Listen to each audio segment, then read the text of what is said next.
de la serie Eligiendo tu Judaísmo. Y como he dicho en cada una de las entregas que preceden a esta, lo que vamos a hablar aquí está fundamentado en todo lo que ha venido diciéndose en las últimas nueve semanas. Aunque si esta es la primera vez que escuchas esta conferencia, va a tener un sentido completo para ti. Es importante y te animo a que estudies las clases anteriores para que puedas tener contigo toda la riqueza informativa que es imposible contener en una sola entrega debido a su vastedad y diversidad.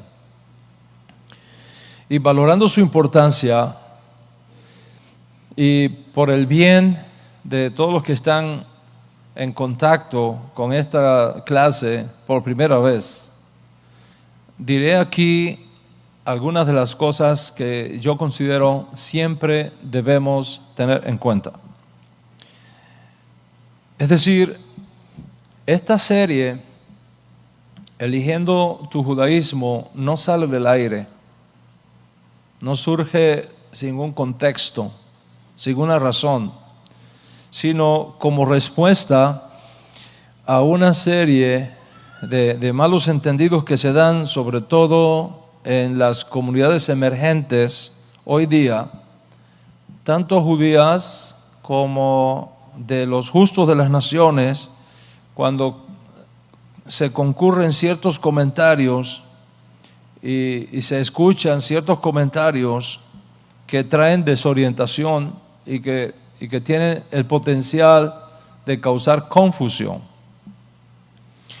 Como por ejemplo los que dicen, esto que ustedes están haciendo no es judaísmo, el judaísmo es así, el judaísmo es así, el judaísmo es así. Y entonces los nuevos creyentes emergentes se desorientan y dicen, entonces ¿cómo es?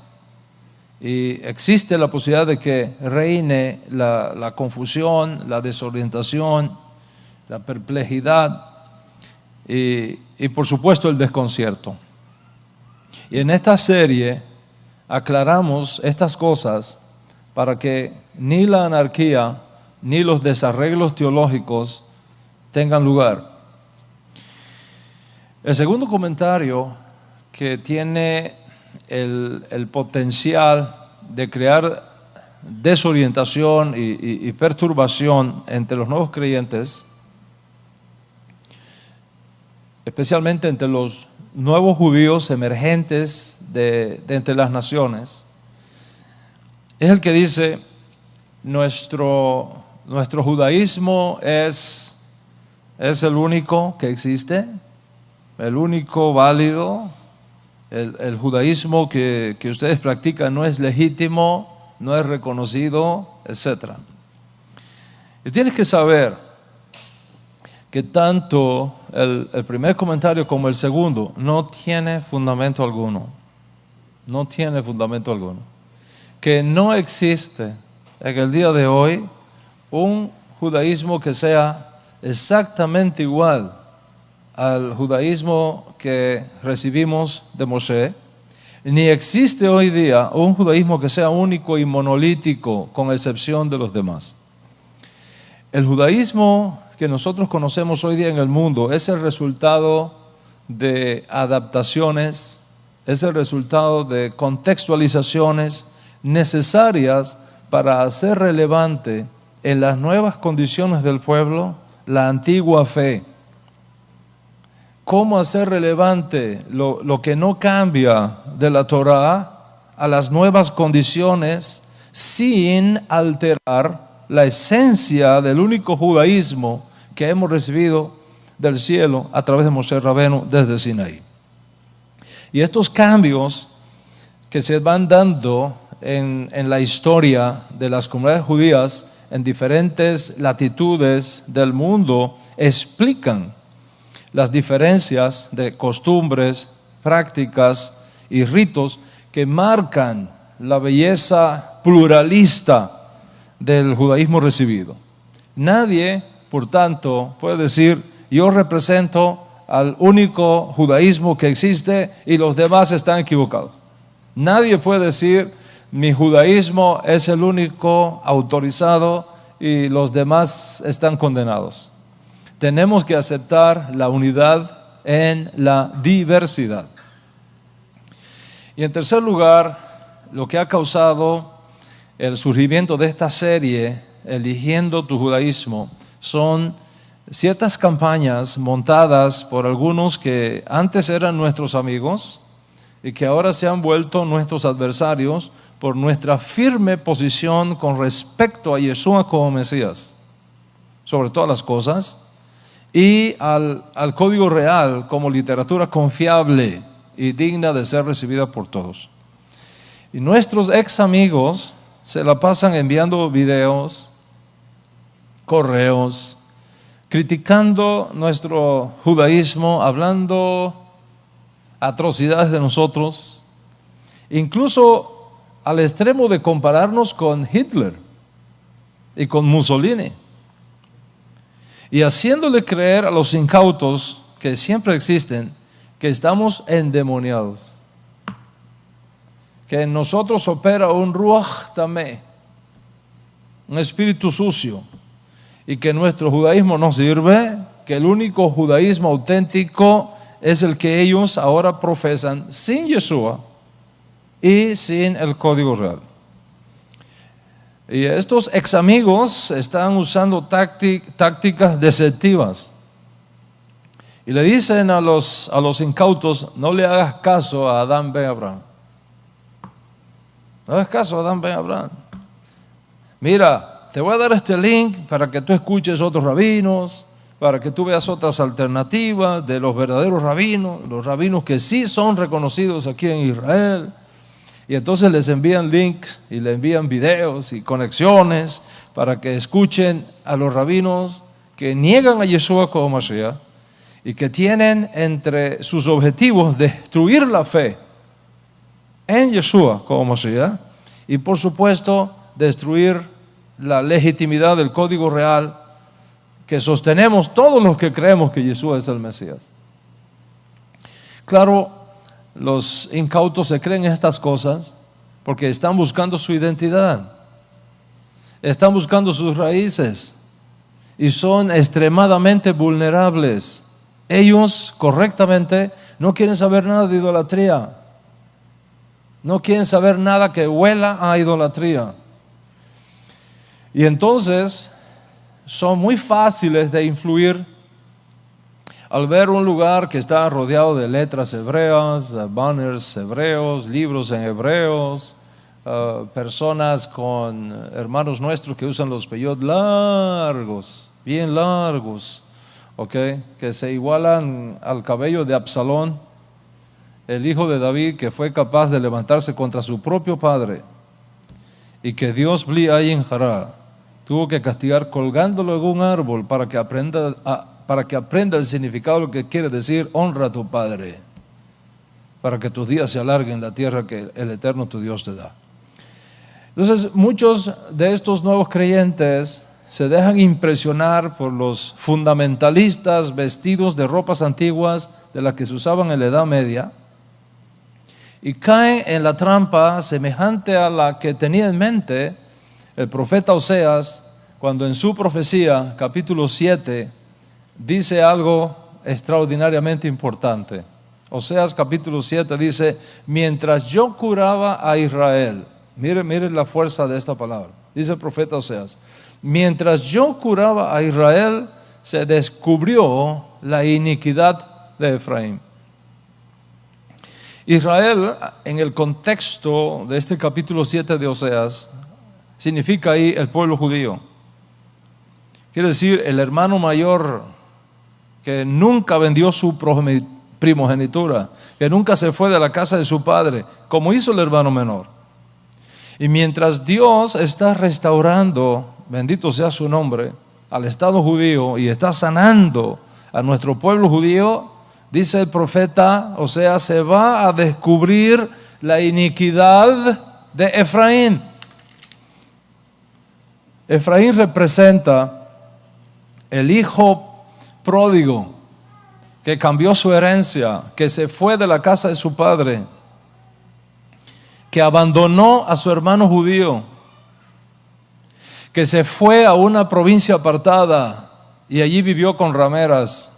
Rameras quiere decir, se mezcló con prácticas idolátricas, se contaminó el alma con el paganismo, la idolatría, la violación de los mandamientos de la Torah.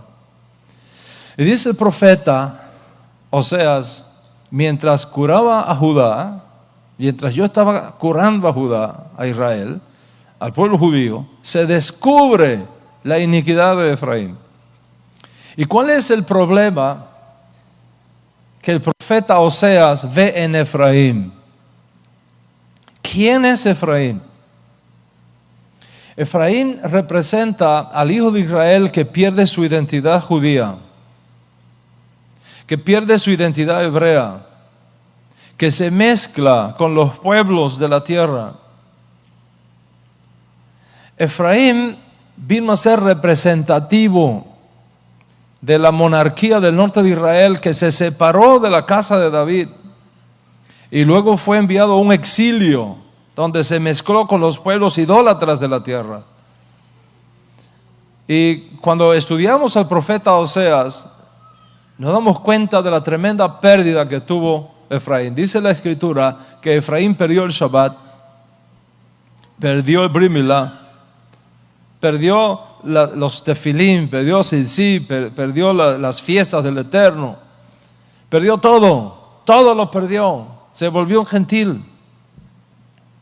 Este Efraín es visto desde otro ángulo por el profeta Oseas como un valle lleno de huesos de muertos. Finalmente, dice el profeta Ezequiel, quiero decir, un valle lleno de huesos secos, en la perspectiva que da este otro profeta Ezequiel. Y finalmente estos huesos, según Ezequiel, se van a ir juntando unos con unos, hueso con hueso, tendón con tendón, y va a subir la carne sobre ellos, y va a salirle piel sobre ellos, pero todavía no han sido imbuidos con la ruaj de vida, hasta que viene el Espíritu y sopla sobre ellos y resucitan finalmente.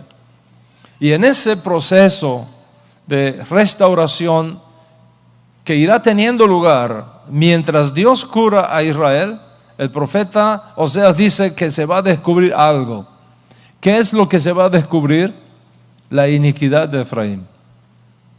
¿Cuál es la iniquidad de Efraín? Voy a leerles lo que dice el profeta Oseas, capítulo 7. Testifica contra él su orgullo.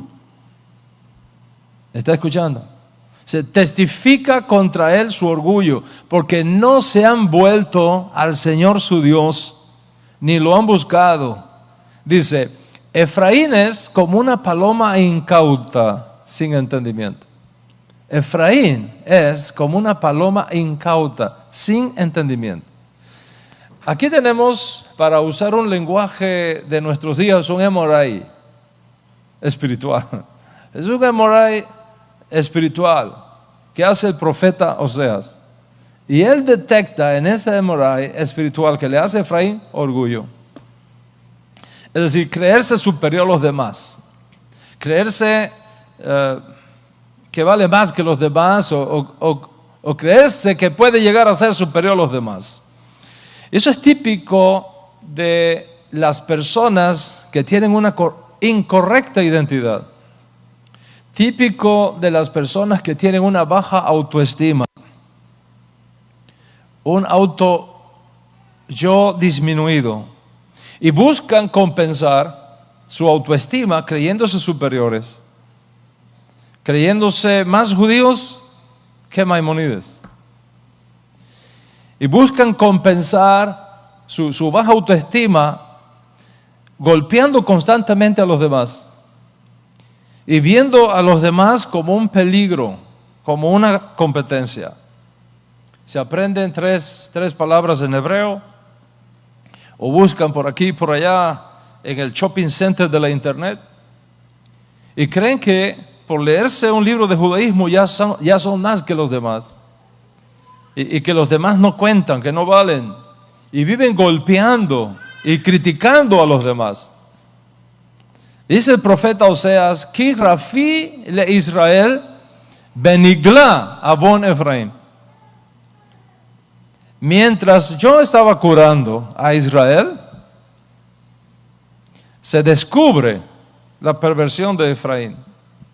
Y la palabra que el hebreo usa ahí es avon.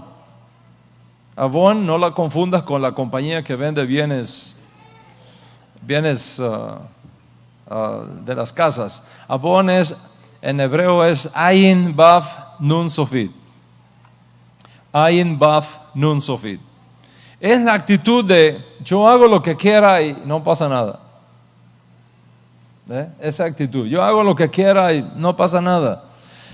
Avon es un tipo de pecado donde a la persona le gusta siempre ir contra la corriente. Un rebelde sin causa. Avon es testadurez de espíritu. Hacer todo lo que está prohibido y que provoca que la Shejinah se aparte de su Neshama y lo deje solo en sus propios caminos y en sus propios pensamientos. Y casi siempre Avon es visto en la Torah en lo relacionado con los valores religiosos. Es irse a los extremos. Y dice el profeta Oseas que el peligro más grande, y esto es muy importante que tú lo sepas, para que te cuides, que el peligro más grande que van a enfrentar las almas judías que emergen de los sepulcros de las naciones, del exilio, es el pecado de Avon, de irse a los extremos. Me hice gentil, me asimilé, eso es un extremo, pero ahora quiero ser ultra ortodoxo. Y ahora quiero ser super hasídico. Y ahora quiero tener solo comida glad, super glad kosher. De tal manera que caemos en esos extremos que son anacrónicos. Y por supuesto, estas cosas que son un peligro tremendo en nuestra generación pueden traer confusión y pueden traer desbalance en todo el proceso de redención que nosotros estamos viviendo. Dice el profeta Oseas que esto es lo que se va a descubrir cuando Efraín observe que Dios está curando a Israel. ¿Y cuál es la raíz de la transgresión identificada como Avon? Orgullo. Orgullo. Esas son las cosas que más tenemos que cuidar, del orgullo. El término hebreo que aparece en el texto de Oseas es Geón.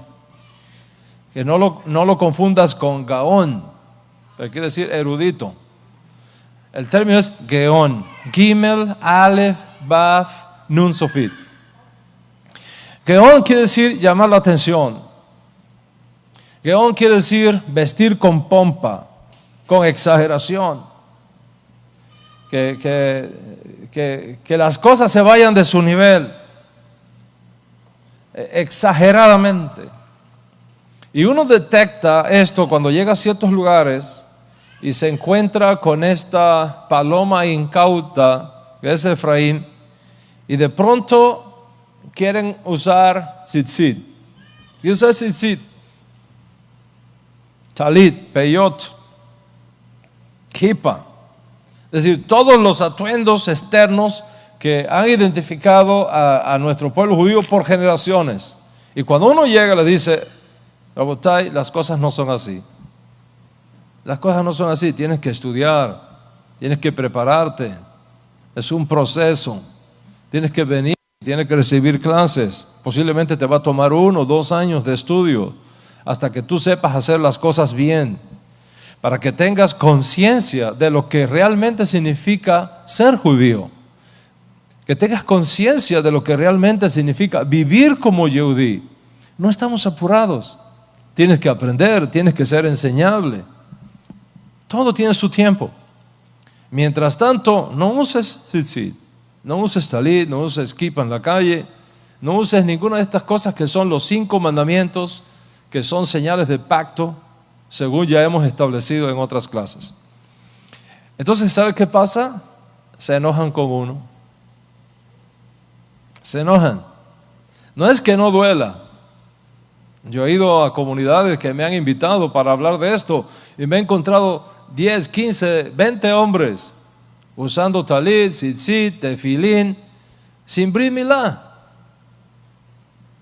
sin haber hecho su proceso de conversión. Y les he dicho, no, Rabotay, así no es.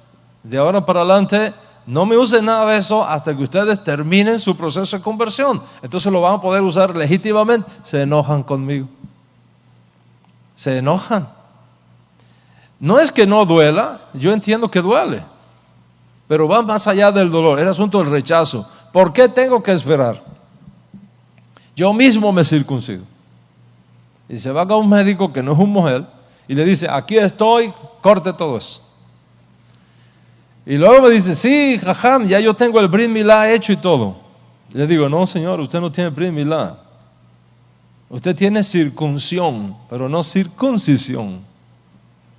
Usted tiene milá, pero no tiene brit milá. Son dos cosas diferentes. Y entonces se ofenden más conmigo.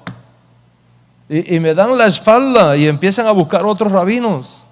Y entran en el shopping de la internet para ver dónde encuentran algo diferente y contrario a lo que yo les he enseñado. No sé dónde encontrar un rabino que enseñe otra cosa. Porque esto es estándar en la casa de Israel. Y no lo hacen con transparencia. Dice el profeta que lo hacen porque adentro del alma llevan una raíz de orgullo espiritual. Dice el profeta, Be'ana Geon, testifica el orgullo, la actitud pomposa, suntuosa, hinchada, la soberbia. Y esto es grave, es un mal que está ahí siempre y del cual tú tienes que cuidarte.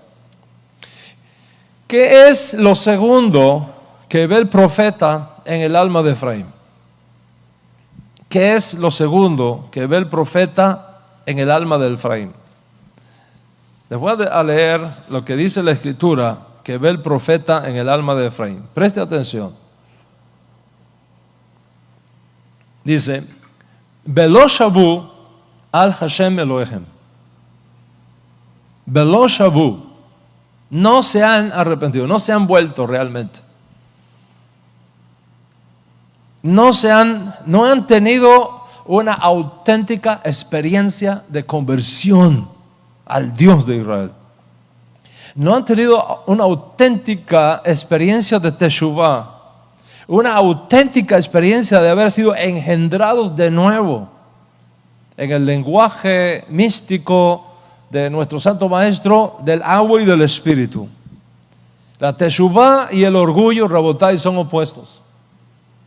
La teshuvah y el orgullo son opuestos. Donde hay orgullo no puede haber auténtica teshuvah. Y donde hay auténtica teshuvah no hay espacio para el orgullo.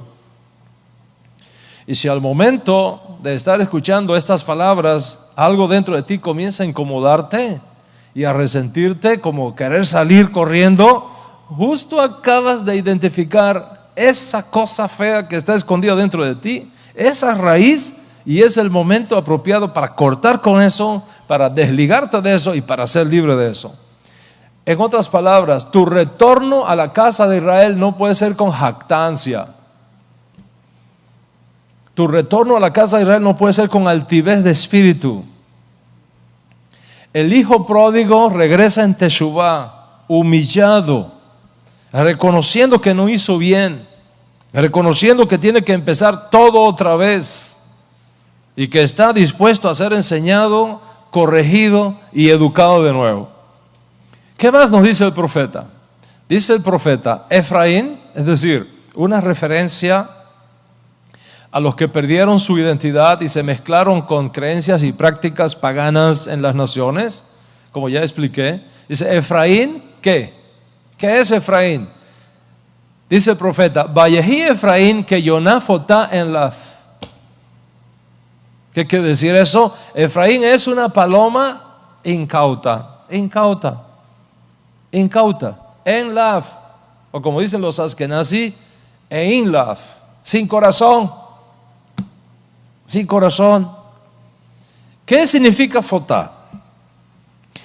Este es un término hebreo que quiere decir un montón de cosas.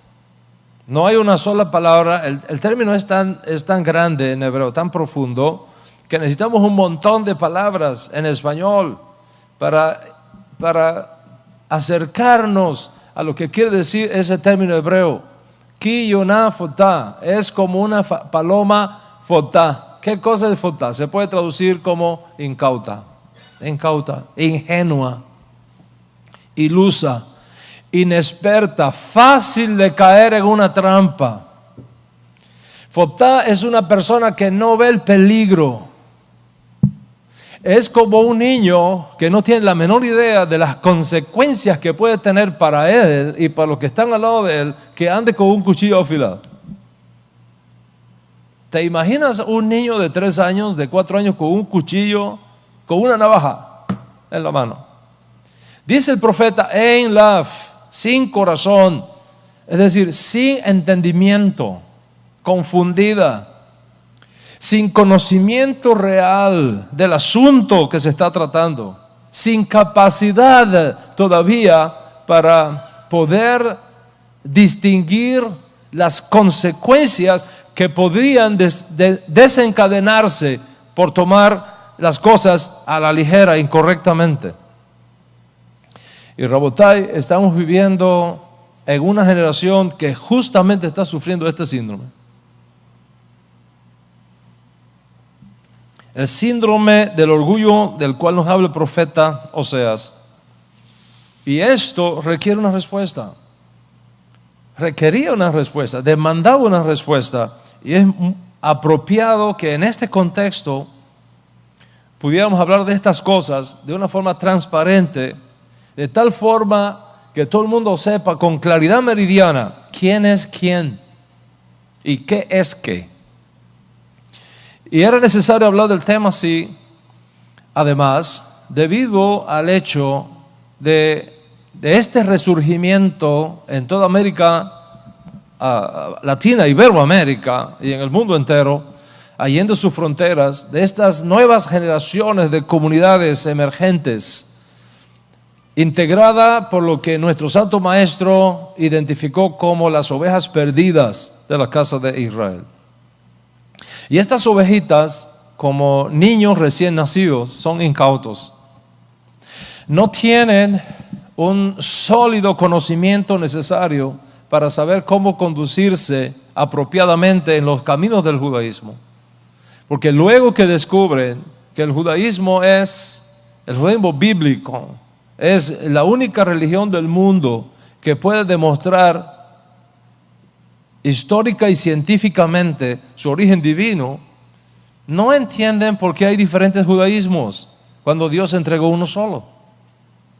Y por tanto había que explicar que aunque el judaísmo dado por Dios a Israel por medio de Moisés es uno solo, con el paso del tiempo y debido a factores sociales, políticos y sobre todo a las diferentes condiciones de exilio que ha sufrido nuestro pueblo y las diferentes prácticas y costumbres y encuentros culturales que ha experimentado nuestro pueblo en las diferentes latitudes del mundo, se han creado diferentes interpretaciones de ese único judaísmo.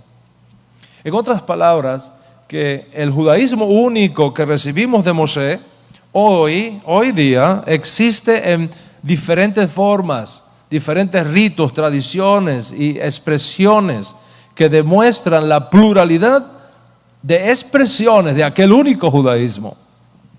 Somos un solo pueblo, somos una sola Torá, con una sola original revelación, pero con historias distintas, con desafíos diferentes, con realidades únicas, dependiendo del lugar, de las condiciones, del tiempo, de la geografía de nuestra vivencia judía.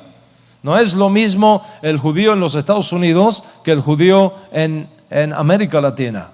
No es lo mismo el judío en América Latina que el judío en la India. No es lo mismo el judío en la India que el judío en África. No es lo mismo el judío en África que el judío en China. Es una sola Torah. Es un solo y único judaísmo original, con sus tradiciones. Y eso nos une a todos los judíos, dispersos por toda la faz de la tierra. Pero al mismo tiempo, debido a las diferentes circunstancias, también nos hace diferentes al resto. Y esto ha causado que hoy no tengamos un solo judaísmo, sino muchas expresiones, ritos y tradiciones de ese único judaísmo. Consecuentemente, era necesario aclarar que hoy día nadie puede decir mi judaísmo es el único que existe. Nadie puede decir mi judaísmo es el único válido. O mucho menos decir nuestro judaísmo es exactamente igual al judaísmo que salió del monte Sinaí hace 4.500 años. No existe hoy día un judaísmo que sea exactamente igual al que recibimos de Moshe, por la simple razón de que nuestras condiciones han cambiado. Y por lo tanto hemos tenido que hacer innovaciones, hemos tenido que hacer reformas, hemos tenido que hacer adaptaciones, hemos tenido que hacer contextualizaciones para hacer relevantes nuestra única y antigua fe a las nuevas condiciones, sin alterar la esencia del único judaísmo que hemos recibido del cielo por mano de Moshe. Y esos cambios explican la diferencia de costumbres, la diferencia en prácticas, la diferencia en ritos, que marcan la belleza pluralista del judaísmo hoy día. Nadie, por tanto, te puede decir, yo represento al único judaísmo que existe y todos los demás están equivocados. Nadie puede decir, mi judaísmo es el único autorizado y los demás están condenados. Tenemos que aceptar la realidad como es. ¿Y cuál es la realidad? Unidad en la diversidad. Esa es la realidad. Y basado en todo lo que hemos estudiado hasta aquí, tenemos un judaísmo venido de Moshe, pero diferentes interpretaciones, muchas escuelas de pensamiento, muchas tradiciones. Y es por eso que tenemos judaísmo tradicional, tenemos judaísmo ortodoxo, tenemos judaísmo ultraortodoxo, tenemos judaísmo neoortodoxo, tenemos judaísmo reformista, tenemos judaísmo conservativo, tenemos judaísmo ortoconservativo, tenemos judaísmo reconstruccionista, tenemos judaísmo caraíta, tenemos judaísmo samaritano. Y pare usted de contar. Unidad en la diversidad. Y en las clases previas te mostré el nombre del judaísmo que nosotros profesamos en esta casa, que es el judaísmo netzarita. Y te dije que el nombre de este judaísmo proviene de dos grandes e importantes fuentes. Primero, el Tanaj, Torah, Nevi'im, Ketuvim. De ahí proviene. Y segundo, del testimonio que nosotros encontramos en el Código Real, popular e incorrectamente conocido como Nuevo Testamento. Entonces, a esa interpretación del judaísmo único que recibimos de Moshe, que surge alrededor de la figura de Yeshua Minazrat y la tradición que resulta de la vida y enseñanza de nuestro Santo Maestro, que fue preservada para nosotros en sus escritos de sus estudiantes originarios, es lo que da pie al nombre del judaísmo que nosotros sustentamos, el judaísmo netzarita. Y es importante que sepas que ese judaísmo netzarita no es algo que nosotros estamos inventando. No estamos inventando. Hace rato que está inventado. Es la continuación de una hermosa tradición que viene precisamente de la vida y del legado del más extraordinario hijo que Israel ha dado al mundo, nuestro Santo Maestro, Yeshua HaMashiach, como nosotros lo conocemos. Incluso hemos estado hablando de la lista de los grandes príncipes nezaritas que sostuvieron ese movimiento y que lo empujaron en los más críticos y difíciles momentos que vivimos bajo aquella época del atropello de Roma y sus continuas campañas de aniquilación de todo lo que oliera judío y especialmente de todo lo que oliera a la casa de David. Nuestros líderes nezaritas nunca pactaron con Roma y nunca negociaron a Yeshua a cambio de favores temporales y nunca reconocieron a otro Mesías que nuestro Santo Maestro, el Maestro de justicia de Israel y del mundo, su santidad, Yeshua HaMashiach. Y es importante que tengas siempre en cuenta que nuestro judaísmo nezarita no es un movimiento cristiano, es un movimiento judío. Es importante que sepas que los postulados del judaísmo nezarita no son postulados cristianos, ni en su teología, ni en sus escritos, ni en su esencialidad. Que el judaísmo nezarita no tiene nada que ver con el cristianismo. El cristianismo vino 300 años después de la existencia del judaísmo nezarita. Y te enseñé que cuando nuestro Santo Maestro se escondió por nosotros, por un tiempo, no nombró un sucesor, como hizo Moshe en sus días. Y todo el mundo aquí sabe que un movimiento no puede existir, no puede sobrevivir si no tiene un líder apropiado que lo dirija. Y Yeshua no dejó un sucesor. Es de esperar que con su ocultamiento físico desapareciera el movimiento nezarita. Pero ese no es el caso del judaísmo nezarita. Este judaísmo nezarita siguió vivo, siguió pujante, después incluso del ocultamiento temporal de nuestro Santo Maestro. ¿Por qué? Porque aunque Él no nombró un sucesor, nos dejó su Neshama, nos dejó su espíritu, que va a continuar con nosotros hasta el fin de esta edad presente. Incluso Él aseguró que donde estén 2 o 3 de sus jueces para decidir cualquier asunto, Él estaría allí en medio de ellos. No os dejaré huérfanos, les dejaré mi espíritu. Yo estoy con ustedes todos los días hasta el fin de esta edad presente. Incluso dijo, y no llamen a nadie más rabí, porque ya ustedes tienen su rabí. Y ya les expliqué en clases pasadas lo que significa esto en el contexto en el que Él lo dijo. Y has aprendido entonces que el judaísmo nezarita surge como una interpretación específica de la manera como debe ser el judaísmo ahora, con la presencia del Mesías, sin templo, sin sacrificios, sin ofrendas de expiación, con la mira de ver cómo se restaura la casa de David una vez que llegue el momento elegido por la sabiduría divina. Entonces, ¿cuál es la misión principal del judaísmo nezarita? ¿Cuál es la misión, los objetivos clarísimos que tenemos nosotros como judíos nezaritas en el judaísmo que representamos en esta casa? Primer objetivo, buscar las ovejas perdidas de la casa de Israel.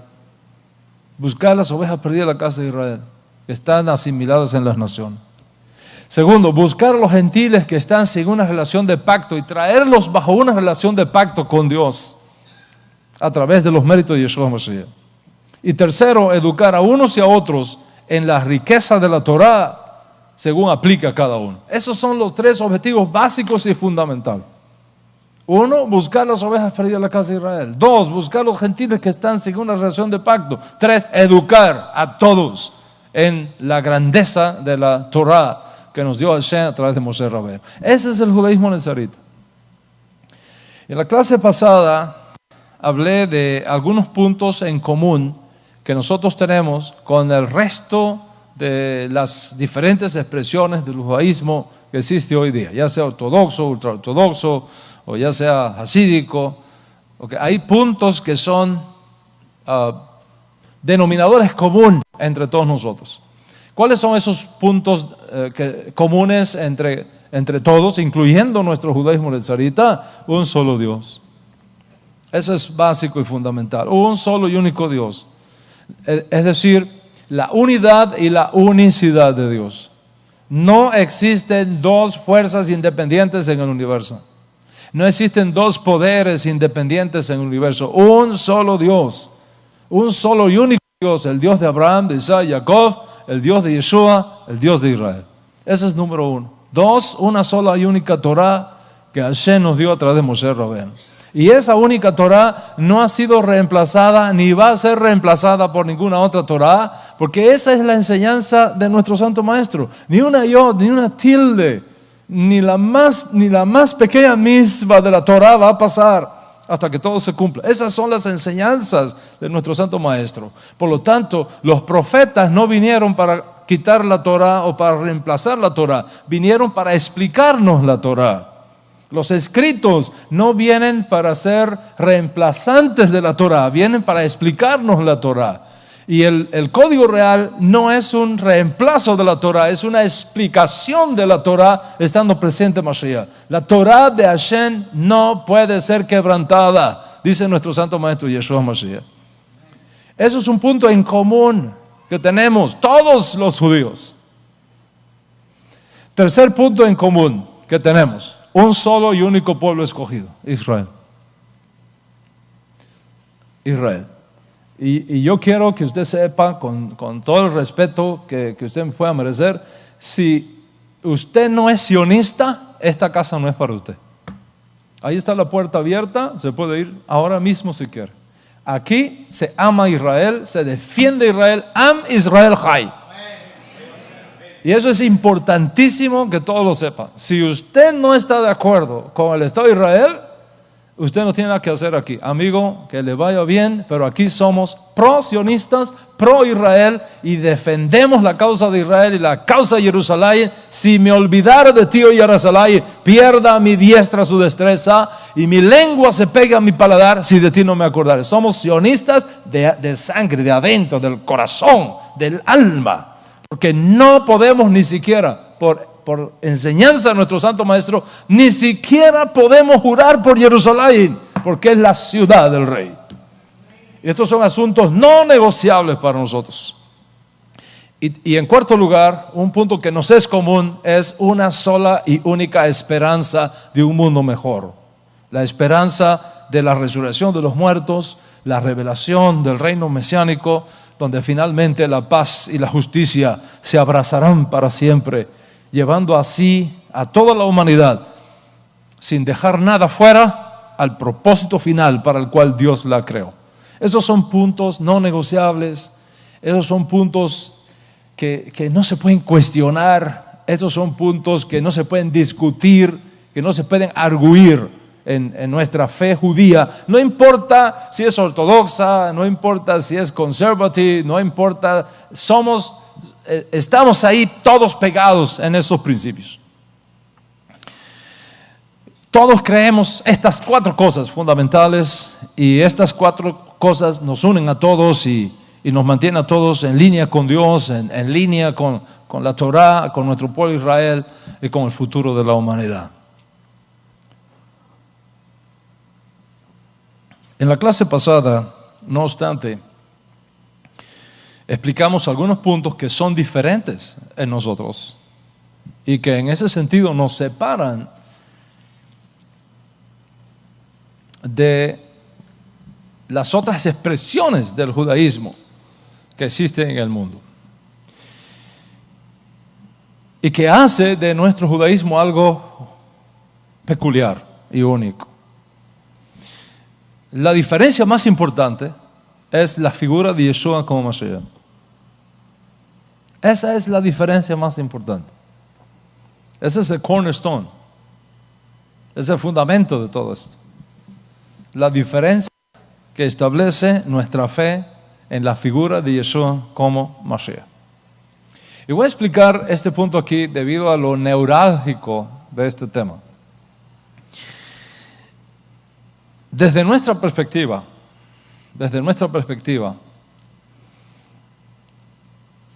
el sufrimiento y la muerte de Mashiach es necesaria en el proceso de la redención. Para la mayoría de nuestros hermanos que no creen que Yeshua sea Mashiach, esto es inaceptable. en la mente del judío tradicional un aspirante a Mesías que muera sin haber cumplido las exigencias que requiere la Torá para el Mesías, no puede ser el Mesías. Y como Yeshua murió sin haber cumplido con los requisitos del Mesías, it's no way que ellos puedan aceptar que Yeshua sea Mashiach. Esa es la situación que hay. ¿Y cómo es la respuesta netzarita a eso? Cuando nosotros decimos que el Mesías no puede morir hasta que cumpla todos los requisitos del Mesías, estamos hablando de Mashiach ben David. Pero la Escritura habla del Mesías en un rol sacerdotal. La Escritura habla del Mesías cuyo sufrimiento y muerte son necesarios en el proceso de la redención. Y consecuentemente, nuestra fe en Yeshua como Mashiach es incuestionable. Por tanto, la presencia del Mesías entre nosotros nos impone ciertos criterios y ciertos principios que son diferentes al resto del judaísmo que no reconoce todavía a Yeshua como Mashiach. En las otras expresiones del judaísmo que hemos estudiado no conocen todavía que Yeshua es el Mesías. En nuestro judaísmo nazarita hemos encontrado y tenemos al Mesías, del cual hablaron Moshe y hablaron los profetas, Yeshua HaMashiach. Y esto hace una enorme diferencia. Y así como la unidad y la unicidad de Dios no son negociables para nosotros, Yeshua tampoco es negociable para nosotros. Y así como la Torá de Moshe es un asunto no negociable para nosotros, así Yeshua tampoco es negociable para nosotros. Y así como la legitimidad del derecho a la existencia del Estado de Israel es un asunto no negociable para nosotros, Yeshua tampoco es negociable para nosotros. Y así como nuestra firme creencia en la resurrección de los muertos y el mundo por venir no es un asunto negociable para nosotros, tampoco Yeshua es un asunto negociable para nosotros. Entonces, si tú quieres un judaísmo sin Yeshua, este no es el lugar para ti. Este no es el lugar para ti. Nosotros no cambiamos a Yeshua por un gallo, ni cambiamos a Yeshua por una fogata, ni cambiamos a Yeshua por un viaje a un sepulcro distante. Y en la clase pasada enfatizamos algunas diferencias que van incluso más allá de nuestra convicción de Yeshua como Mashiach. Y en ese sentido subrayamos esas diferencias en términos, primero, categorización del origen de las almas. Es decir, nuestro judaísmo nezarita niega rotundamente el racismo espiritual. Todos los seres humanos hemos sido creados iguales por Dios. Todos los seres humanos hemos sido creados iguales por Dios. ¿Por qué? Porque dicen nuestros libros nezaritas, dicen de una sola sangre, de una sola neshama, Dios hizo todo el linaje humano. De una sola neshama, de una sola sangre. Segundo, destrucción de lazos familiares. En el judaísmo nezarita se distancia totalmente la idea de que hablar o relacionarte con tu papá o con tu mamá o con tus hermanos que no creen como tú te traspasa un ruach tamé, un demonio, un espíritu inmundo. Y por lo tanto, al momento que tú haces tu retorno como judío, tú tienes que darle espalda completamente a tu papá, a tu mamá y a tu familia. Esos no son valores que se manejan en esta casa. Tercero, en términos de méritos para sacar tu alma del Geinón y asegurarte una entrada en el mundo por venir. Y yo lo dije y lo repito, si tú quieres un judaísmo que te imponga tener que viajar a algún lugar distante de la tierra para rezar ante la tumba de un sadi que murió, para que esos rezos y esos ritos que se hacen allí te den la capacidad para resolver todos los problemas que tú tienes en la vida y que te garanticen que cuando bajes al Geinón te saquen de allí del Geinón, etcétera, etcétera, y que se resuelvan así todos tus problemas financieros, de salud, como es enseñado en algunos lugares. Entonces el judaísmo nezarita no es para ti, porque aquí no creemos esas cosas y no enseñamos esas cosas. En cuarto lugar, en términos de defensa del Estado de Israel y del pueblo de Israel, como ya he explicado, el judaísmo nezarita cree firmemente en la resurrección del Estado de Israel. De este Estado de Israel moderno, es obra del cielo. Es obra del cielo. Principio de una serie de eventos que nos van a llevar a nuestra redención final y definitiva. Y es por eso que tú no vas a encontrar aquí manifestaciones en contra de Israel.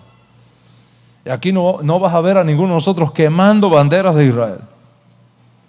Y no vas a ver a ninguno de nosotros yendo a Gaza a reunirnos con los líderes de Hamas para decirles, you are right.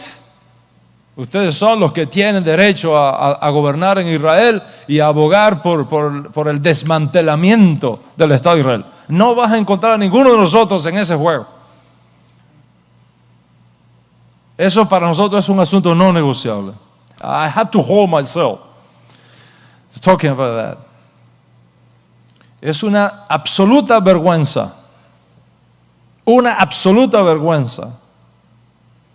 Que en medio de una guerra donde está en juego la existencia de nuestras familias en Israel, de nuestros hijos y nietos en Israel, rabinos ortodoxos estén visitando a Gaza y se reúnan con los líderes Hamas para justificar su guerra contra nuestro pueblo.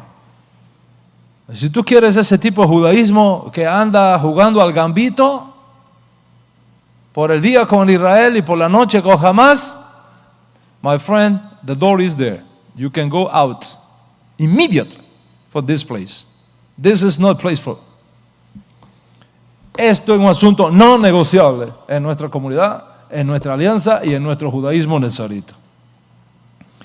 Am Israel Chai. Am Israel Chai. En quinto lugar, en relación con ciertos principios éticos. Nuestro judaísmo, Rabotai, con todo el respeto que nosotros reconocemos que todo el mundo tiene a hacer las elecciones de su corazón, voy a decir algo, y no es una idea mía, ¿okay? No estoy diciendo nada nuevo aquí, es algo que lo creo que ha sido dicho antes que yo, basado en lo que nosotros encontramos en la Torah. Es posible que yo no esté de acuerdo en las decisiones que tú tomes. Es posible que yo no esté de acuerdo en las decisiones que tú tomes, pero doy la vida por tu derecho a tomarlas. Porque Dios ha dado al hombre libre albedrío. Y cada uno de nosotros es libre para decidir qué hace con su vida. Pero en cuanto a ciertos principios éticos, nuestro judaísmo no admite como legítimo el matrimonio de hombres con hombres y el matrimonio de mujeres con mujeres. Si tú quieres un judaísmo que te permita a ti casarte con otro hombre bajo jupa y que yo me preste para ese juego y que vengan dos mujeres bajo jupa y que yo esté ahí prestándome para ese juego, you are wrong, absolutely wrong. The door is open. Ese no es el judaísmo que nosotros practicamos en esta casa. Y nosotros no apoyamos ese tipo de transgresiones en esta casa. Y eso tiene que estar clarísimo entre nosotros. Clarísimo. Son puntos éticos que no son negociables. Y hablamos también de otra diferencia que existe entre nosotros y otros tipos de judaísmo en términos de la reencarnación de las almas. Si tú quieres un judaísmo donde se cree en la reencarnación de las almas y tú tengas que vivir en la esperanza de elevarte más y más en sucesivas reencarnaciones, es decir, que si tú te mueres y como no perfeccionaste todos los mandamientos, Dios te envía de nuevo a la tierra en otro cuerpo, sea un cuerpo de un ser humano o de un animal, para que te perfecciones aquí, para que te perfecciones allá, hasta que termines, nadie sabe cuánto, ese ciclo de perfección. Entonces, amigo, el judaísmo nezarita no es para ti. Lo sentiré mucho, tal vez tú te puedas ir con otros grupos de judaísmo, otras expresiones del judaísmo que creen todas esas cosas, pero aquí no lo vas a encontrar. Aquí no vas a encontrar ese tipo de creencia, porque creemos que eso es totalmente contrario a la Torah y totalmente contrario al sistema de expiación que contiene y exige la Torah. Yo no me imagino a Moshe Rabenu visitando a Uman para que el rabí Nachman le mejore su alma y lo encamine al Gan Edén. No me lo imagino. No me lo imagino. No podría nunca aceptar que Moshe Rabenu, quien él mismo hizo una fiesta para su suegro no judío y se sentó a comer con él, está enseñando que las almas de los gentiles proceden de Satanás y que no podemos tener relaciones con nuestras familias que no creen igual que nosotros. No podré aceptar nunca, jamás podré aceptar que el hombre que escribió: no te acostarás con hombre como si fuera mujer y no te acostarás con mujer como si fuera hombre, venga a oficiar una boda de mismo sexo bajo jupá. No puedo concebirlo. Es posible que estas cosas que yo estoy diciendo hoy no le guste a algunos. Es posible que no le guste a algunos. Ni de los de allá ni de los de acá. Es posible. De los de allá, bueno, es entendible. De los de acá es un poquito menos entendible. Pero yo quiero hacerte esta pregunta. ¿Cómo puede uno quedarse callado cuando está en juego el destino de una generación?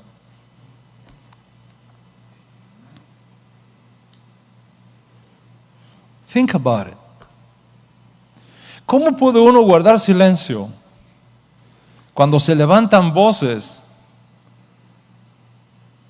con campañas virulentas contra nuestro Santo Maestro y contra los que seguimos sus enseñanzas, acusándonos de asesinos de almas, de mentirosos semejantes a Hitler y a Mussolini? ¿Cómo podemos quedarnos callados? ¿Y cómo es posible que tú te ofendas porque expongamos esas enseñanzas equivocadas y no te ofendes cuando a mí sí me ofenden? No, al rabino Arush no se puede tocar, pero a Adán Ben Abraham que lo hagan pedazos. Where are you?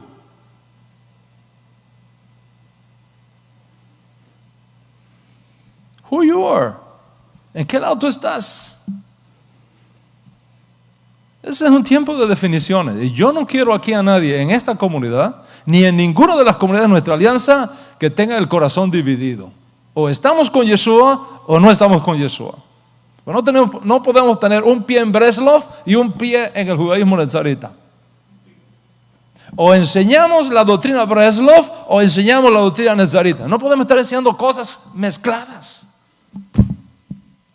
O enseñamos Tania o enseñamos código real. Una de las dos no cabe. ¿Cuánto entiende lo que estamos hablando? O sea, ¿cómo puede uno guardar silencio? ¿Cómo puede uno guardar silencio cuando se levantan voces acusándonos de ignorantes, falsos, ladrones de almas, destructores de generaciones? Porque enseñamos que no hay otra persona con méritos suficientes para llevarnos al mundo por venir que los que ha provisto para nosotros Yeshua Mashiach. ¿Cómo puede uno guardar silencio cuando ve las almas incautas de los nuevos judíos y de los justos de las naciones que no tienen el suficiente conocimiento todavía del judaísmo para defenderse de estos ataques, siendo atraídos y siendo seducidos por ciertas promesas que a la verdad solamente sirven para unos días en esta edad presente, a cambio de renunciar a su fe en Yeshua como Mashiach y comprometer así su destino eterno? ¿Cómo tú puedes quedarte callado? ¿Cómo puede uno guardar silencio para estar políticamente correcto cuando te están vendiendo un vino que contiene cianuro escondido adentro? No estoy loco. Estoy hablando palabras muy claras, nítidas como la luz. Palabras que son poderosas como el fuego, porque vienen de la fuente máxima de la revelación que existe, que es la Torah, los profetas y el alma pura de nuestro Santo Maestro Yeshua Mashiach. Y ya en los días de Yeshua, esta tensión existía. Y ahora ha llegado el momento de las definiciones. El momento del parto ha llegado al mundo. O estamos con Yeshua o nos desligamos de Yeshua. Pero no podemos pasarnos la vida tratando de agradar a los hombres. No podemos, tú no te puedes pasar la vida buscando agradar a los hombres. El que conmigo no está, contra mí está. Y el que conmigo no recoge, la embarra. Así dice Yeshua. Yeshua dice eso. O le creemos o no lo creemos. Son palabras muy fuertes y son palabras muy radicales. El que no está conmigo, contra mí está. Y el que conmigo no recoge, la embarra, desparrama.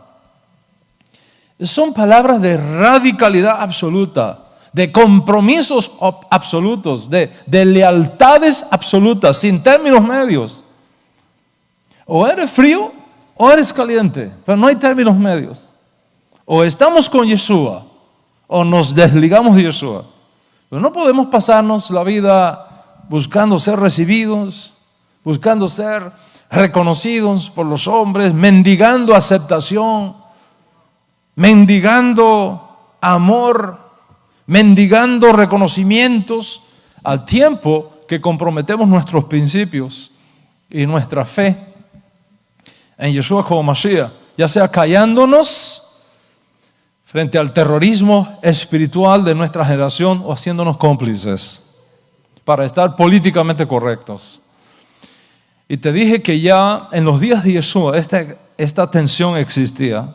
De hecho, nos informa el Código Real que muchos líderes de muchas comunidades en los días de Yeshua habían dado la orden que todo Yehudí que fuera sorprendido creyendo en Yeshua fuera expulsado de la comunidad.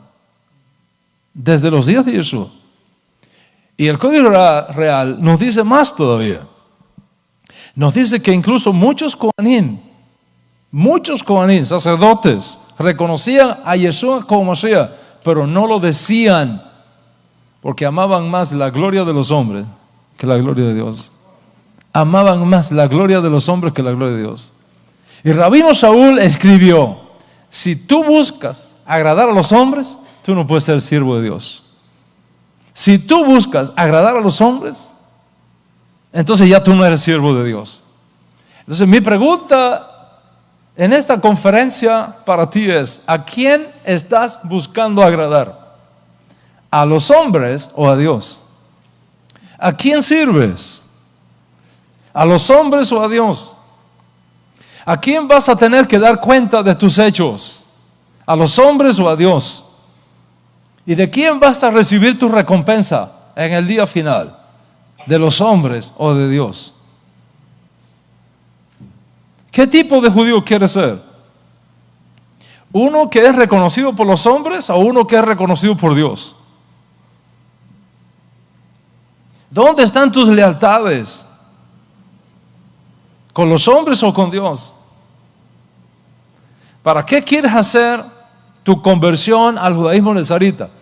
Tenemos un grupo precioso de almas, de judíos emergentes que están haciendo su proceso de conversión en esta comunidad. Son como 30 que están haciendo su proceso de conversión. Todas las semanas tenemos clases con ellos. Y se van integrando de a poco a la vida judía. Y yo quiero preguntarte, ¿para qué tú quieres hacer tu conversión al judaísmo nezarita? ¿Para agradar a los hombres o para agradar a Dios? ¿Por causa de los hombres o por causa de Dios? ¿Para ser reconocido de los hombres o por haber sido aceptado ya por Dios? En los días de Yeshua ya estaban marcadas seminalmente las cosas que tenemos que esperar para el momento del parto. Y nos dice el Código Real que en un momento determinado, escuche esto, que son palabras muy, muy importantes. Dice el Código Real que en un momento determinado, muchos de los que en un principio se pensaba que eran discípulos de Yeshua, lo abandonaron. Lo abandonaron y se fueron. ¿Por qué le dejaron? ¿Por qué lo abandonaron? Porque Yeshua estaba hablando palabras muy fuertes. Muy fuertes. Yeshua dijo: nadie puede venir a mí si el Padre no lo trae. Nadie puede venir a mí si el Padre no lo trae. ¿Qué quiere decir eso? Es si tú no tienes una buena relación con Dios, olvídate, tú no puedes venir a mí. Nadie puede venir a mí si el Padre no lo trae. Nadie puede venir a mí si el Padre no lo trae. Si el Padre no lo trae. Y yo le voy a resucitar en el día postrero. Yo le voy a resucitar en el día postrero. Y cuando oyeron esa palabra, se fueron. Regresaron a su antiguo grupo y ya no andaban con él. Entonces Yeshua llamó a sus discípulos y les dijo estas palabras: ¿se quieren ir ustedes también? ¿Se quieren ir ustedes también? Ellos se fueron. ¿Se quieren ir ustedes también? Gracias a Dios. Y para nuestro aliento, hubo un judío llamado Simón que le respondió y le dijo: Adoní, ¿a quién iremos? ¿A quién iremos? Las palabras que vienen de tu interpretación de la Torah son para vida eterna. Y nosotros tenemos emuná y hemos recibido da'at, conocimiento espiritual, para declarar solemnemente que tú eres el escogido por Hashem para ser el Mesías. El mismo talmid de Yeshua, el mismo discípulo, estudiante de Yeshua, que dijo: ¿a quién iremos? Luego escribió una carta donde él dice que antes del retorno de Mashiach para establecer la edad mesiánica, se va a levantar una generación que negará a Yeshua como Mashiach, apostatando de la fe, y dice, negando al mismo Señor que los rescató, lo van a negar. Y esta es una de las marcas que nos dirán si su retorno está aún lejano en el tiempo o si cada vez está más cercano en el tiempo. Juzga entonces por ti mismo y juzga entonces por ti misma qué tan cerca estamos de su retorno. Porque así como pasó en el comienzo, cuando tuvo lugar la primera revelación de Mashiach, así va a ocurrir al final en la segunda revelación de Mashiach, pero potencializadamente, como ha sido siempre la historia de nuestro pueblo. A nosotros nos ha tocado la difícil misión de confrontar los extremismos religiosos de aquellos que nos lanzan las campañas más sucias y virulentas por el solo hecho de ser firmes defensores de la mesianidad de Yeshua y la legitimidad de sus enseñanzas. Y tú que has resucitado de entre los sepulcros de las naciones y te has abierto camino como una tierna planta que busca la luz en medio de los escombros de toneladas de desinformación teológica, estás expuesto a plantarte en cualquier suelo que huela a judaísmo sin conocer los peligros de ciertos pesticidas que están escondidos allí y que tienen el potencial de intoxicarte en tu fe en Yeshua como Mesías. Y por lo tanto tú debes estar consciente de esos riesgos reales que están escondidos en el camino.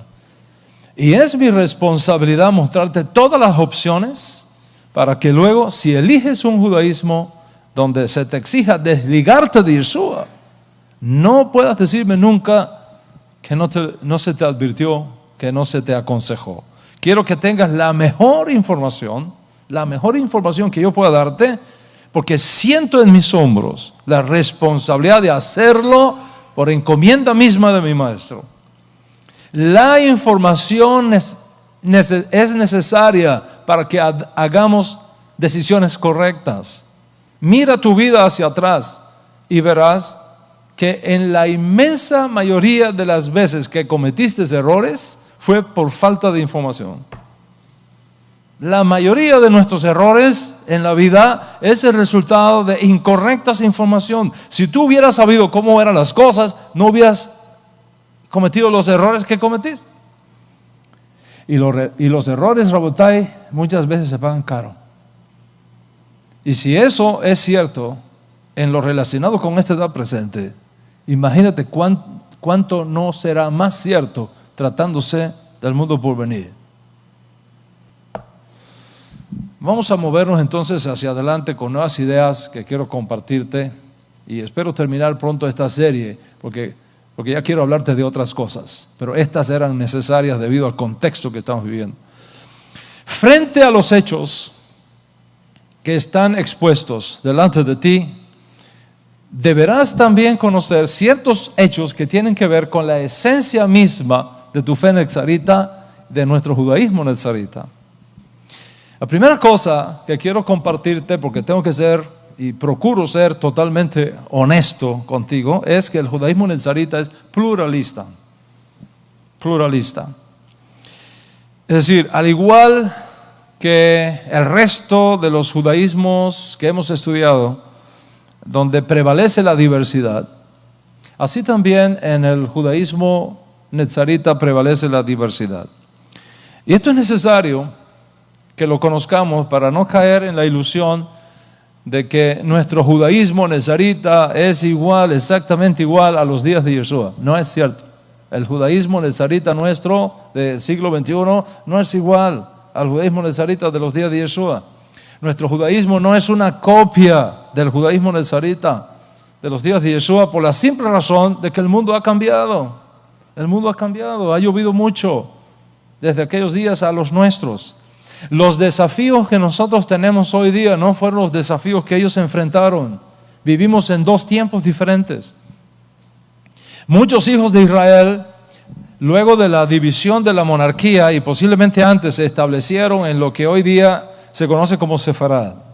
Eso quiere decir que había judíos viviendo en la región que hoy conocemos como España y Portugal, para fechas tan tardías como el siglo X antes de Yeshua, los años 970 a los 930, es decir, hace 3,000 años atrás, casi 3,000 años atrás. Y yo he leído de muchos comentaristas que tienen muchísima base para afirmar que posiblemente Tarsis, la ciudad donde el profeta Jonah quería escaparse para no ir a Nínive, estaba localizada al sur de Sefarad, en la región que hoy se conoce como la ciudad de los Tarteseos, donde hoy día hay una ciudad en España que se llama Cádiz.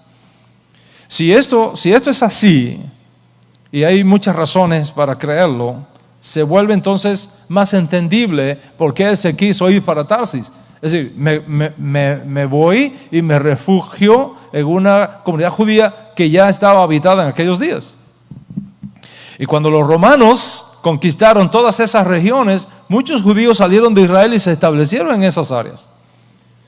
Tanto después de la primera revuelta judía en el año 70 como en la segunda revuelta judía en los años 132 a 135 aproximadamente, judíos se establecieron en todas esas regiones. Hay documentación histórica fehaciente sobre eso. Además, muchos judíos que originalmente se habían escondido en África del Norte por los desastres de la primera revuelta, de la segunda revuelta, luego pasaron a Portugal y luego se entraron en la actual España, que en aquellos tiempos, según algunos historiadores, se conocía como Sefarad. Ahí en Sefarad también creció el cristianismo y los judíos tuvieron que intercambiar y vivir entre cristianos. Pero luego, en la península ibérica, entraron los musulmanes. Los musulmanes controlaron la vida en Sefarad por muchos años, quizás 15, 20 años. Y entonces los judíos en España tuvieron que vivir con y entre los musulmanes que gobernaban. Y según eran las circunstancias, así es la manera como reaccionábamos. Entonces el judío sefardí hablaba el ladino, que era la lengua autóctona de la comunidad judía en Sefarad, pero hablaba también el arábigo y hablaba el castellano, las tres lenguas. Las circunstancias entonces del judío sefardí son totalmente diferentes a las circunstancias de los judíos en los días de Yeshua.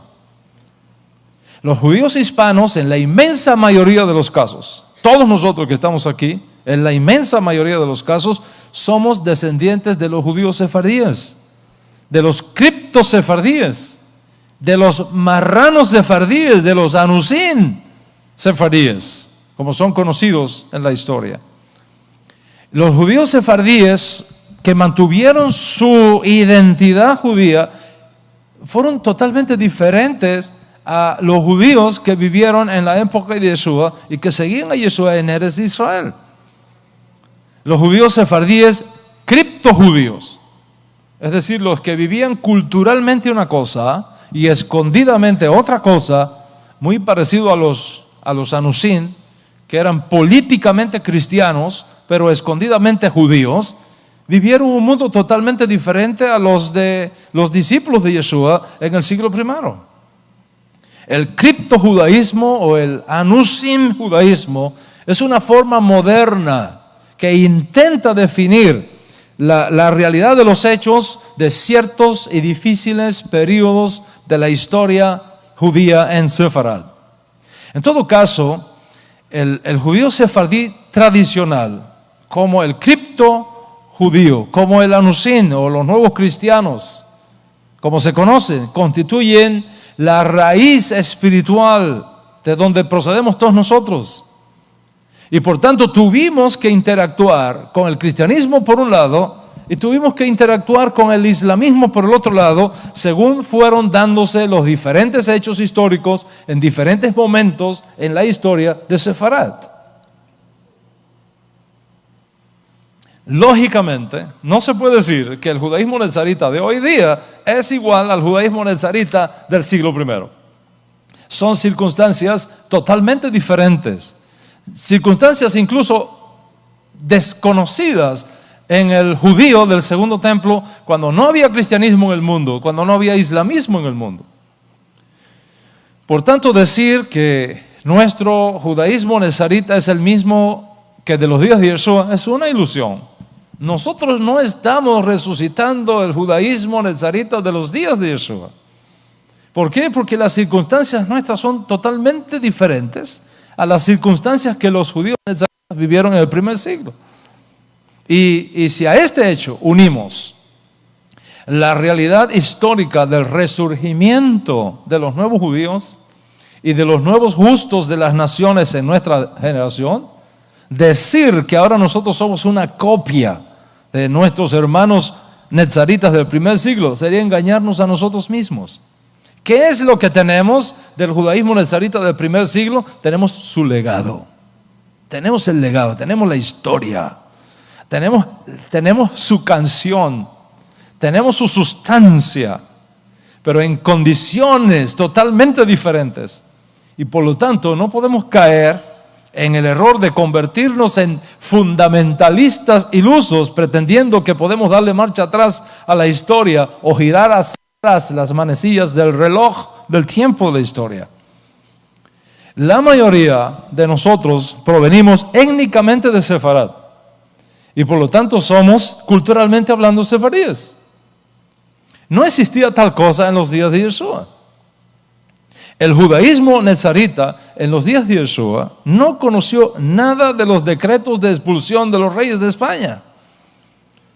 Ellos eran judíos de Israel, nosotros judíos de Sefarad, y ahora esparcidos por toda Iberoamérica, como ya hemos venido explicando.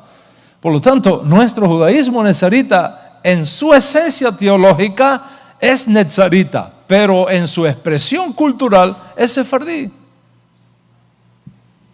Y consecuentemente, nuestro judaísmo debe ser capaz de responder a las exigencias de la realidad de nuestro tiempo presente, partiendo de nuestra realidad cultural y partiendo de nuestra esencialidad teológica. Y hay un hilo que nos conecta con Sefarad, que sigue hacia Israel, que se liga con Yeshua, el Mesías judío, y que tiene ramificaciones proféticas impresionantes. Y son esas ramificaciones proféticas las que nos dan el entendimiento de nuestra identidad netzarita. Y es por esa razón que les he dicho desde un principio que el judaísmo nezarita está fundamentado en el Tanaj y que está ligado al mismo tiempo a la vida y a las enseñanzas de nuestro santo maestro Yeshua HaMashiach, a la misma vez que está ligado al judaísmo sefardí por razones históricas y por razones culturales que ya hemos explicado.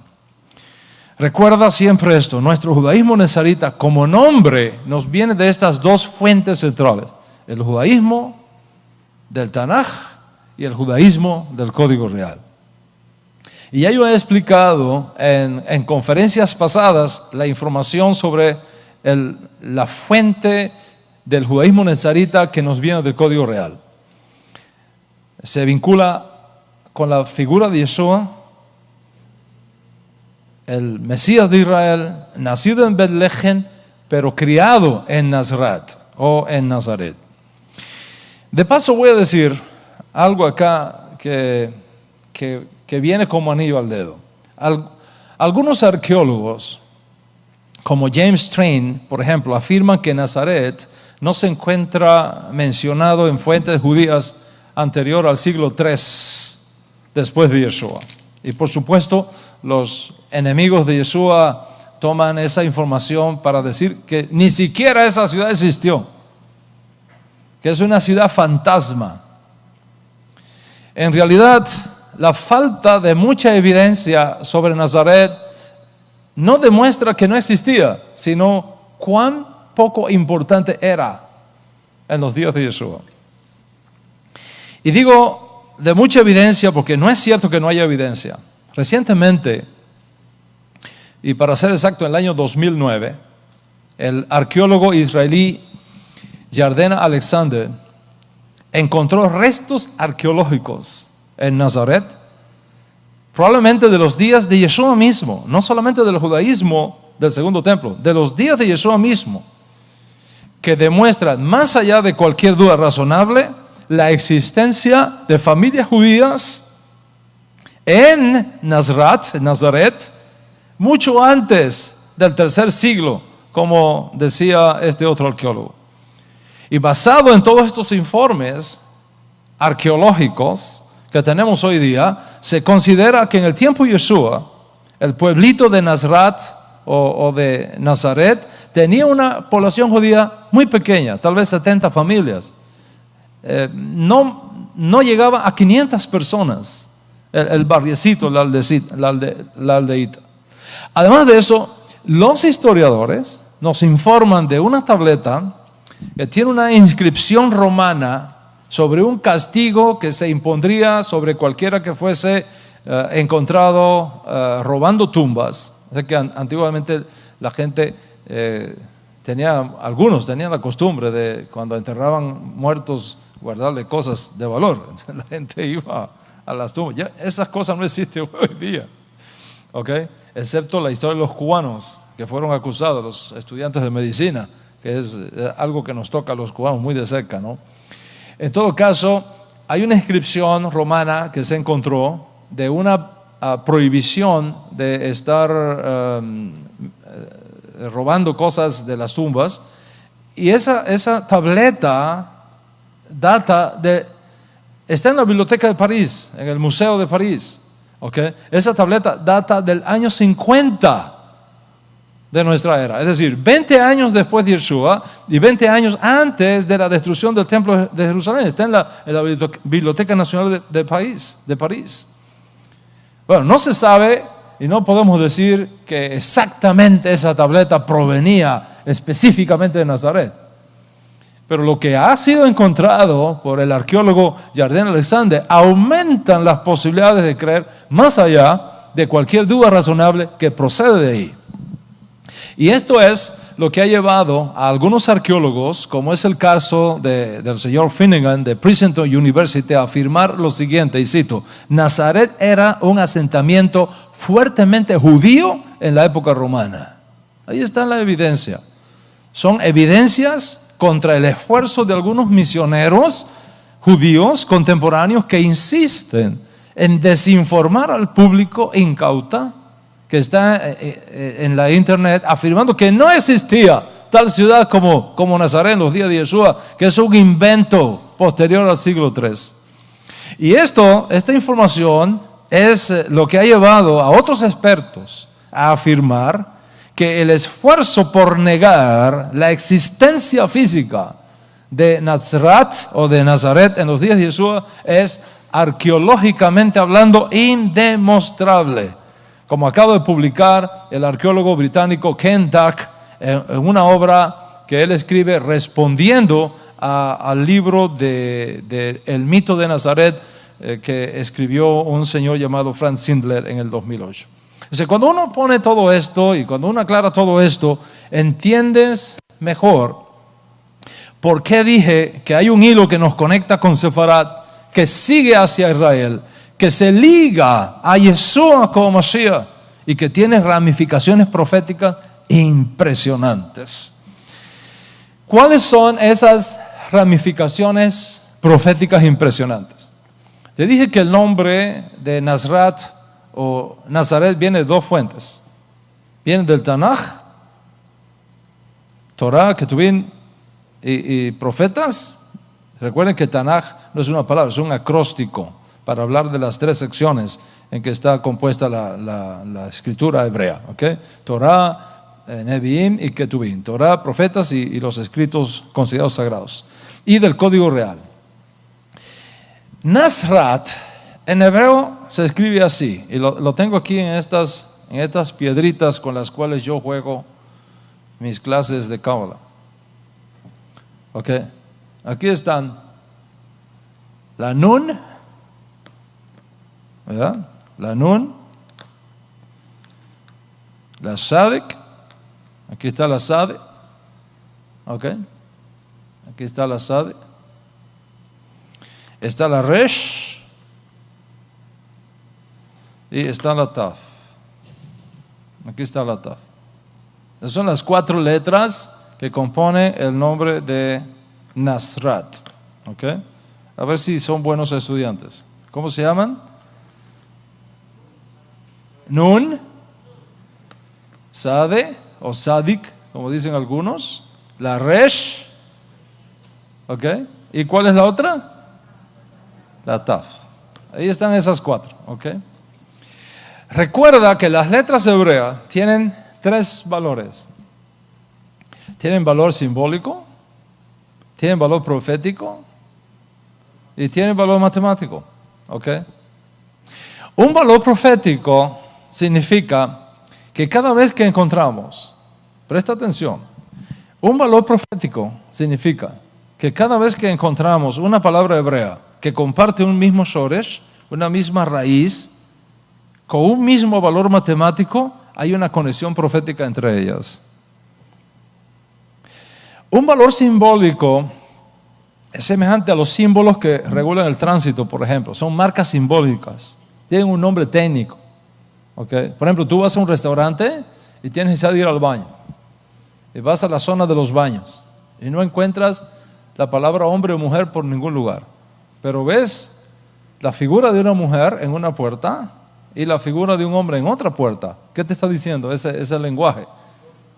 Te está diciendo que las mujeres entran por donde está el símbolo de la mujer y los hombres entramos por donde está el símbolo de los hombres. ¿Ok? Ese es el lenguaje, ya uno sabe. ¿Ok?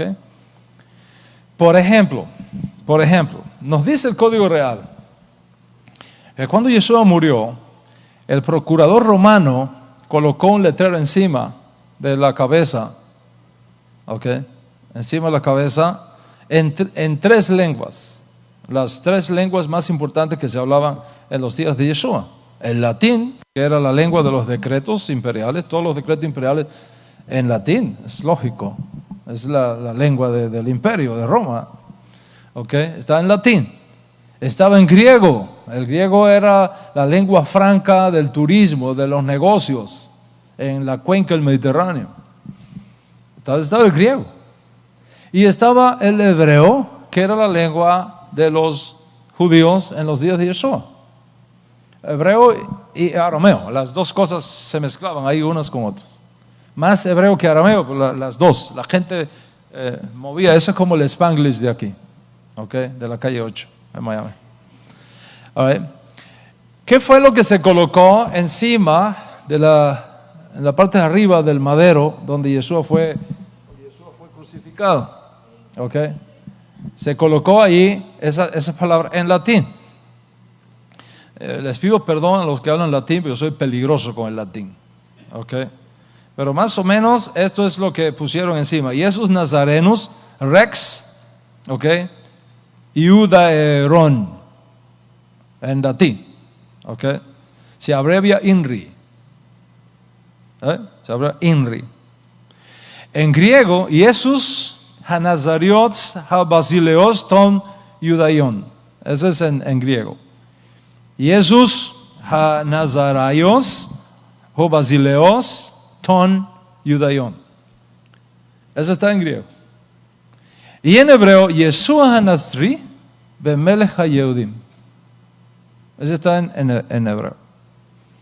Y todo eso dice una misma cosa. Más o menos eso es lo que dice. Yeshua, el Nazareno y rey de los judíos. Eso es lo que Pilato escribió. Imbri o imbi son el acróstico en latín y en griego. Pero ¿cuál es el acróstico que se forma en hebreo? Cuando tú tomas la primera letra de cada una de las palabras, es Yud Hei Vav Hei. Yud Hei Vav Hei. ¿Te imaginas el significado que eso tiene? Yud Hei Vav Hei. Recuerda que las letras hebreas tienen un valor profético, tienen un valor matemático y tienen un valor simbólico. El valor simbólico de las letras hebreas se remontan a sus orígenes. Por ejemplo, la Aleph se relaciona, cuando comenzó el Aleph Bet del alfabeto hebreo, la Aleph se relaciona con el rostro de un buey. Para recordar, esa es la Aleph, el rostro de un buey. La Bet, la segunda letra en el Aleph Bet, se relaciona con una casa. La Gimel se relaciona con la figura de un camello. Y así sucesivamente, en sus inicios, ¿okay?, del Aleph Bet. Las 4 letras hebreas, Yud Hei Vav Hei, tienen por tanto un valor simbólico también cuando se estudian separadamente. La Yod, por ejemplo, se relaciona con la mano. De hecho, si ustedes ven en los días de Shabbat, de Shaharit, cuando se lee la Torah, hay un puntero, ¿verdad? Hay un puntero. Ese puntero tiene una manito que te dice a dónde hay que mirar cuando uno está leyendo el texto hebreo. Okay, hay que mirar aquí, ¿verdad? La manito, la yod, significa mirar. Okay. Mira, te estoy indicando algo. Eso es la yod. Okay. La hei significa ventana en el idioma hebreo arcaico. Ventana. Una ventana es lo que te permite mirar más allá de tus limitaciones. Una ventana es lo que te permite mirar más allá de tus horizontes, a otros mundos. Y la Hei está constituida internamente por una Dalet y por una Vav. ¿Ok? Dejando una abertura entre la parte superior de la Dalef y la parte superior de la Vav. Indicando con eso que siempre el retorno va a estar abierto. ¿Okay? La oportunidad de regresar. Porque hay una ventana que Dios ha dejado abierta. Que es el significado de la letra Hei en el hebreo arcaico. La Vav o Wah, que era un sonido muy antiguo, no sé si lo pronuncio bien, es muy difícil pronunciar eso, porque ya hoy día no se pronuncia eso en el idioma moderno hebreo, pero antiguamente la Vav se pronunciaba como Wah, acá abajo, gutural, Wah, ¿ok? La Baf, arcaicamente, cuando empezó a formarse el alfabeto hebreo, significa clavo o gancho. La Baf es lo que conecta una cosa con la otra. De hecho, en la gramática hebrea, la Baf es el gran unificador. Y la Hei, como ya lo hemos explicado, significa ventana, posibilidades de moverte a otro escenario, a otro mundo. Junta ahora todo eso, ¿verdad? Junta ahora todo eso. ¿Cuál es el mensaje no de INRI? En INRI no dice nada, ni en INVI tampoco dice nada, pero en hebreo, cuando tú juntas el acróstico, no lo confundas con el nombre de Dios, que es otra cosa. El acróstico que se forma, Yud Hei Vav Hei, partiendo del significado simbólico de cada letra. ¿Cuál es el mensaje codificado? Mira el mundo por venir. Mira que hay otra dimensión. Porque ahora tú tienes la oportunidad de retorno por medio del clavo unificador para un mundo nuevo. ¿Te imaginas el mensaje que está escondido ahí? En otras palabras, simbólicamente hablando, Dios mismo estaba allí dirigiendo ese proceso. Y es por eso que Rav Shaul dice, Dios estaba en Mashiach, reconciliando consigo al mundo. Y por el principio de agencia divina, Yeshua estaba legalmente representando a Dios en aquello que allí estaba sucediendo. Y Yeshua estaba haciendo algo no por él, sino por encargo de Dios. Estaba representando legalmente a Dios en lo que estaba sucediendo allí en las afueras de Jerusalén. Las conexiones proféticas son extremadamente importantes a la hora de estudiar las Escrituras porque nos dan las diferentes alusiones para comprender la profundidad de lo que están viendo nuestros ojos con simples letras. Y este es el caso de Nazrat, que está formado por la Nun, por la Sade, por la Resh y por la Taf. Piensa en la Nun. La Nun es la 16ª letra del Aleph Bet. Y la Nun está asociada a la figura de un pez. La Nun surge por la figura de un pez. Un pez hace cosas debajo del agua que tú no lo ves. Por eso es que hay una bendición que aparece en la Torah que te reproduzca como los peces para protegerte del Ayin Hara, del mal de ojo. Hacer las cosas abajo del agua. ¿Por qué usted cree que los judíos comemos siempre pescado el viernes en la tarde? Para recibir Shabbat. Siempre nos falta el pescado. Después del pescado se come el pollo, se come la carne. No mezclamos nunca en el mismo plato el pescado con otras carnes. Primero pescado solo y después se quita y se comen las otras carnes. Es ok, tiene una razón de ser. Hay elementos que tienen que ver con la nutrición, con la salud, pero también espiritualmente y proféticamente hay un mensaje importante ahí. Ok, algún día le voy a pedir al Moré Ariel que en una de sus clases nos hable de todo el contenido. Estamos hablando anoche de eso ahí, pues ustedes se deleiten en la riqueza que hay ahí escondida ahí. Pero el pez, ¿qué es lo que indica el pez? ¿Dónde se reproduce el pez? Abajo del agua, donde la gente no lo ve, escondido de la luz pública. El pez nos está hablando de cosas que ocurren cuando nadie está mirando. Y por lo tanto la Nun está asociada a la idea de algo que cae para traer salvación y redención. La Nun nos habla del Ner, de la luz que representa el alma del hombre. ¿Cuántos están conmigo hasta aquí? Esa es la Nun, solamente la Nun. ¿Okay? La Sade. La Sade está representado por un corchete, o sea, una especie de paréntesis en la historia. ¿Cuándo tú pones un paréntesis? Suponiendo que tú estás escribiendo una carta a tu hijo, a tu papá, a un amigo, a tu esposa, ¿ok? Tú pones una palabra y pones un paréntesis. ¿Para qué tú pones un paréntesis?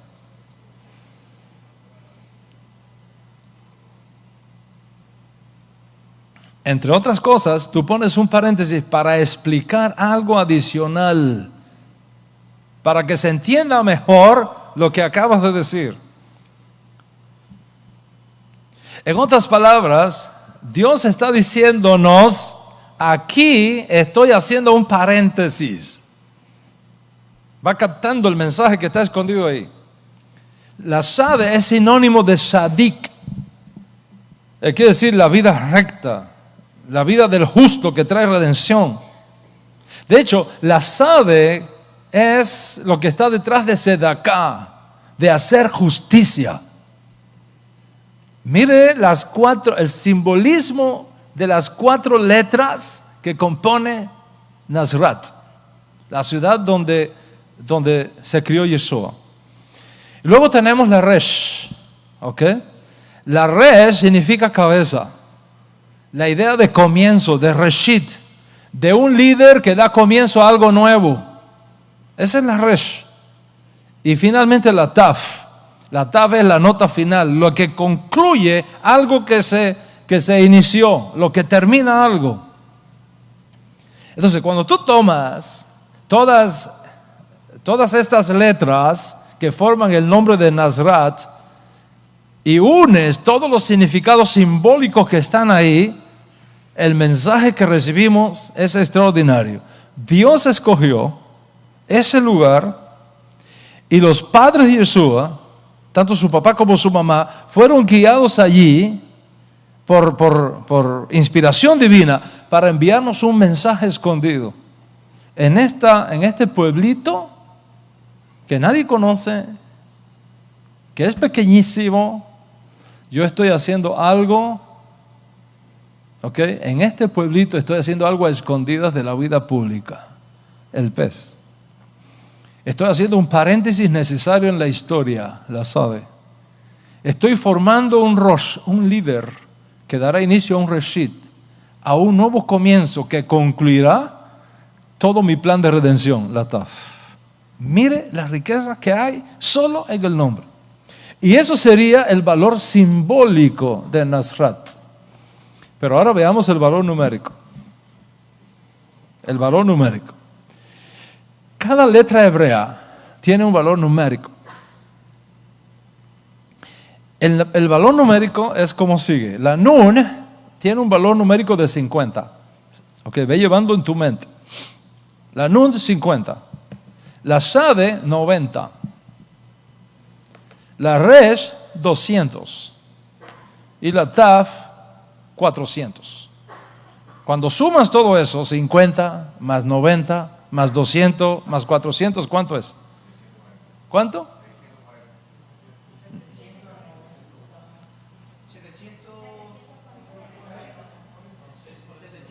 740, right?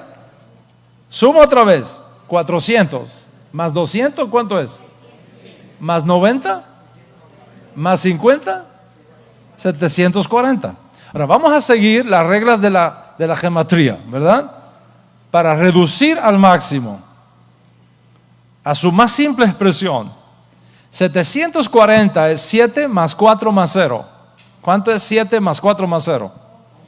11. Vamos a seguir aplicando la regla de mínima expresión, ¿ok? 11 es 1 más 1. 1 más 1, ¿cuánto es? 2. El número 2, ¿a qué letra hebrea te lleva? A la Bet. Y la Bet es la letra con la cual comienza el primer libro de la Torah, que es el libro de Bereshit. ¿Estás viendo todo el recorrido que estamos cruzando aquí? Si ya empiezas a ver toda la ramificación profética, es como si la Torah nos estuviese diciendo, mira la Bet, que significa casa. Mira la Bet. Y lo relaciona con Nazrat, donde estaba la Bet, donde estaba la casa donde se crió el Mesías. ¿Cuántos se dan cuenta de la importancia que tiene esto? Piensa en esto. Si Yeshua nació realmente en Betlehem, ciudad donde también había nacido su antepasado David, ¿por qué no se conoce a Yeshua como Yeshua de Betlehem? Si él desarrolló un tremendo servicio a Hashem en la ciudad de Kefarnahum, ¿por qué no se conoce como Yeshua de Kefarnahum? ¿por qué se le llama Yeshua mi Nazrat? Yeshua de Nazaret, una pequeña aldeita, un batey, como decimos los cubanos, un batey donde no había ni siquiera 500 personas. Esta es la razón. Aquí estoy preparando algo a escondido de la vista pública. Es un paréntesis necesario. Estoy formando aquí un líder que dará inicio a un reshit. Y ese líder es el que va a concluir la TAF, todo mi plan de redención. Esto va a ser un nuevo comienzo de la humanidad, un nuevo reshit.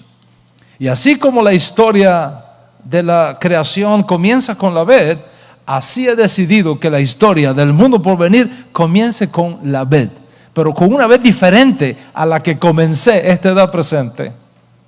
Esta primera conexión, tanto simbólica como numérica, escondida en Netzar, es lo que nos lleva a nosotros a darnos cuenta cómo la sabiduría divina está dirigiendo todo este proceso. La gematría de Nezrat nos está diciendo, miren una casa, pongan atención a una casa, pongan atención a una bet, a una bait. Y esta es la primera conexión profética que resulta cuando unimos el valor simbólico con el valor matemático de Nazrat. Ahora, la segunda conexión profética es más poderosa aún, pero tú tendrás que esperar a la próxima clase. En esa otra clase que Bezrat Hashem tendremos el próximo Shabbat, te voy a mostrar magníficas conexiones proféticas que nos dicen de lo extraordinario que es este principio para valorar la belleza del judaísmo que tenemos, del judaísmo que vivimos, del judaísmo que nos esforzamos en cuidar y engrandecer en la realidad del mundo actual que nos ha tocado vivir. Puede el Eterno, que es bueno, concedernos a todos una semana de paz y de tranquilidad, una semana donde nuestros soldados hayan finalmente cumplido su misión con éxito y que podamos escuchar las buenas nuevas de que para el próximo Shabbat todos nuestros soldados están en sus casas encendiendo las luces de Shabbat con sus madres, sanos y salvos, para bien, para vida y para paz. Amén y amén.